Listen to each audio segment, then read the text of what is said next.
అందరికీ నమస్కారం. ఈ రోజుల్లో యువత ఎన్నో సవాళ్లను ఎదుర్కొంటున్నారు కదూ. మరి వాళ్ళకి సరైన దారి చూపించడమెలా? ఈ విశ్లేషణలో మనం సంబంధాలు, శోధనలు, ఇంకా విశ్వాసం గురించి ఒక బలమైన, ప్రాక్టికల్ దృక్కోణాన్ని చూడబోతున్నాం. అవును, ఈ రోజుల్లో ఎన్నో రకాల సందేశాలు, ఎటు వెళ్లాలో తెలియని గందరగోళం. ఇలాంటి పరిస్థితుల్లో యువత సరైన మార్గాన్ని ఎలా కనుక్కోగలరు? సరే, ఈ ప్రశ్నకు సమాధానం కోసం మనం కొన్ని ఆచరణాత్మక సలహాలు, ఇంకా ఒక ముఖ్యమైన ఆధ్యాత్మిక సూత్రాన్ని చూద్దాం. సరే, మొదటగా యువత ఎదుర్కొనే ఒక పెద్ద సవాలేంటంటే రిలేషన్షిప్స్. దాని గురించే మాట్లాడుకుందాం. ఇందులో ఒక ముఖ్యమైన తేడాతో మనం ప్రారంభిద్దాం. ఇక్కడ చూడండి, ప్రేమకు, మోహానికి అంటే కామానికి మధ్య ఉన్న తేడా చాలా స్పష్టంగా ఉంది. ప్రేమ అంటే ఎదుటివాళ్ల మంచి కోరుకోవటం, వాళ్లకోసం త్యాగం చేయటం. కాని మోహం అలా కాదు. అది కేవలం మన సంతోషం కోసం ఎదుటివాళ్లని వాడుకోవటం. అంటే మన ఉద్దేశం ఏంటి, దానివల్ల వచ్చే ఫలితం ఏంటి అన్నదే ఇక్కడ చాలా ముఖ్యం. ఇదొక మంచి ఉదాహరణ కదా. క్రిస్మస్కు ముందే బహుమతులు తెరవొద్దు అని అంటే ఏంటి? పెళ్లికి ముందు ఉండాల్సిన హద్దులు దాటితే ఆ బంధంలో ఉన్న అసలైన విలువ, ఆ ప్రత్యేకత తగ్గిపోతుంది. ఆ తర్వాత ఆ బంధం నిలబడటం చాలా కష్టం. ఇది చాలా నిజం. అబ్బాయిలు తాము కష్టపడి సంపాదించుకున్న దానికే విలువ ఇస్తారు. అంటే ఏదైనా సరే, అది రిలేషన్షిప్ అయినా మరోటైనా, దానికోసం మనం ఓపిక పట్టినప్పుడు, ప్రయత్నం చేసినప్పుడే దానికి విలువుంటుంది. సులభంగా దొరికిందానికి విలువుండదు. సరే, సంబంధాల గురించి చూసాం కదా. ఇప్పుడు మన లోపల ఉండే శక్తి గురించి, అంటే శోధనలను ఎలా ఎదుర్కోవాలనే దాని గురించి మాట్లాడుకుందాం. దీనికోసం మనందరికీ తెలిసిన ఒక అద్భుతమైన కథను చూద్దాం. యోసేపు కథ మనకు చాలా నేర్పిస్తుంది.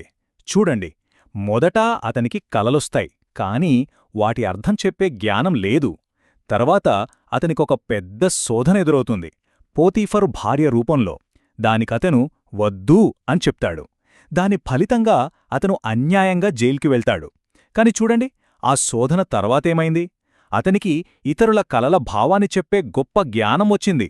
అంటే శోధనను జయించినప్పుడు మనకు జ్ఞానం, శక్తి వస్తాయన్నమాట. సో ఇక్కడ పాయింట్ ఏంటంటే, మనం పాపానికి వద్దు అని చెప్పిన ప్రతిసారీ మనలో ఉన్న శక్తి వృధా అవ్వదు. బదులుగా అది తెలివిగా, సృజనాత్మకతగా మారుతుంది. వద్దు అని చెప్పడం అంటే బలహీనత కాదు, అది మన వ్యక్తిత్వాన్ని ఇంకా బలంగా కట్టుకోవడం లాంటిది. ఓకే, బయట శోధనలను ఎలా ఎదుర్కోవాలో చూశాం. మరి మన లోపల జరిగే యుద్ధం సంగతేంటి? అంటే మన ఫీలింగ్స్, మన భావోద్వేగాల గురించి ఇప్పుడు చూద్దాం. ఈ మాట ఎంత పవర్ఫుల్ గదా. మీ భావాల చేత బెదిరించబడకండి, అది మిమ్మల్ని చాలా కాలంగా బెదిరిస్తూనే ఉంది. మన ఫీలింగ్స్ మనల్ని శాసిస్తాయి, కాని మనం వాటికి బానిసలం కాకూడదు. అవి మనల్ని ఎంతకాలం భయపెడతాయి? మన ఫీలింగ్స్ అనేవి ఒక తుఫాను లాంటివి. ఈరోజొకటి, రేపు ఇంకొకటి. మరి ఇలాంటి తుఫానులో మనకొక లంగర్ గావాలి కదా. ఆ లంగరే దేవుని వాక్యం. అది ఎప్పటికీ మారదు, స్థిరంగా ఉంటుంది. దానిపై మనం ఆధారపడచ్చు. సరే, ఇవన్నీ బాగున్నాయి. కాని వీటన్నిటికీ పునాదేంటి? అసలైన మార్పు ఎక్కడ మొదలవుతోంది? ఇప్పుడు మనం ఈ విశ్లేషణలో అత్యంత ముఖ్యమైన భాగానికి వచ్చాం. అదే సువార్త అంటే ఏంటి, దాని శక్తి ఏంటి అనే విషయం. చాలామంది సువార్త అంటే ఏవో నియమాలు, పద్ధతులు అనుకుంటారు. కాని సువార్త అనే పదానికి అసలైన అర్థం శుభవార్త లేదా మంచివార్త. ఇది మనం చేయాల్సిన పనుల గురించి కాదు, మనకోసం క్రీస్తు ఏం చేశారనే దాని గురించిన శుభవార్త. అయితే ఆ మంచివార్తలో ఏముంది? మొదటిది, దేవుడు మనమీద కోపంగా లేరు. ఆయన మనల్ని శిక్షించాలని కాదు, రక్షించి ఆశీర్వదించాలని చూస్తున్నారు. మనం ఇంకా పాపులుగా ఉండగానే ఆయన తన కుమారుణ్ణి పంపించారు.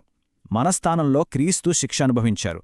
దానివల్ల మన పాపాలన్నీ పూర్తిగా తీసివేయబడ్డాయి. ఇదే ఆ శుభవార్త. ఇప్పుడు ఈ తేడా చూడండి. మనం కేవలం నీతిగా ఉండాలి, మంచి పనులు చెయ్యాలి అని మన సొంత బలం మీద ఆధారపడితే చివరికి మిగిలేది కోపం, చేదు అనుభవాలే. అది నిజమైన మార్పును తేదు.